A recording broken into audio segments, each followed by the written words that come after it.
શું મુંબઈ ઇન્ડિયન્સ હાર્દિક પાંડ્યાને બહાર કરશે? શું મુંબઈ ઇન્ડિયન્સ રોહિત શર્માને રિટર્ન કરશે? પરંતુ રિટર્ન કરશે તો શું રોહિત શર્મા મુંબઈ તરફથી રમવા તૈયાર થશે? હાલ આ સવાલમાં મુંબઈ ઇન્ડિયન્સના મેનેજમેન્ટ ફસાઈ ગયા છે. હાલમાં બીસીસીઆઈએ આઈપીએલને લઈને ટીમના માલિકો સાથે એક બેઠક કરી હતી, જેમાં કેટલાક ટીમના માલિકોએ વ્યક્તિગત રીતે ચર્ચામાં ભાગ લીધો હતો.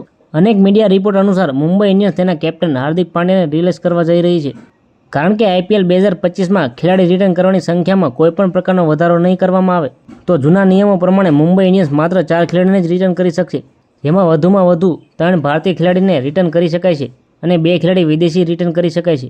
એવામાં મુંબઈ ઇન્ડિયન્સ પાસે રોહિત શર્મા, સૂર્યકુમાર યાદવ, જસપ્રીત બુમરાહ અને હાર્દિક પાંડ્યા જેવા 4 મોટા ખેલાડી ટીમમાં છે અને આ 4 ખેલાડીમાંથી એકને રિલીઝ કરવો જ પડશે. જેમાં હાર્દિક પાંડ્યાની વાત કરીએ તો આઈપીએલ 2024 પહેલા હાર્દિક પાંડ્યાને મુંબઈ ઇન્ડિયન્સની ટીમમાંથી ફરીથી સામેલ કરવામાં આવ્યો હતો.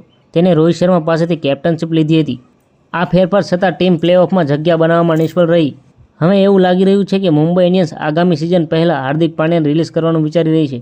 રિપોર્ટ અનુસાર મુંબઈ ઇન્ડિયન્સ રોહિત શર્મા, સૂર્યકુમાર યાદવ અને જસપ્રીત બુમરાહને ટીમમાં જાળવી રાખવા માંગે છે. સૂર્યકુમાર યાદવ હવે T20માં ભારતનું નેતૃત્વ કરી રહ્યો છે, તેથી તે ટીમમાં કેપ્ટનની ભૂમિકા નિભાવી શકે છે. આ પગલાંથી રોહિત શર્માને સૂર્યકુમારના નેતૃત્વમાં આરામથી રમવાની તક મળશે. દોસ્તો, તમને શું લાગે છે, આ 4 ખેલાડીમાંથી કોને રિલીઝ કરવો જોઈએ?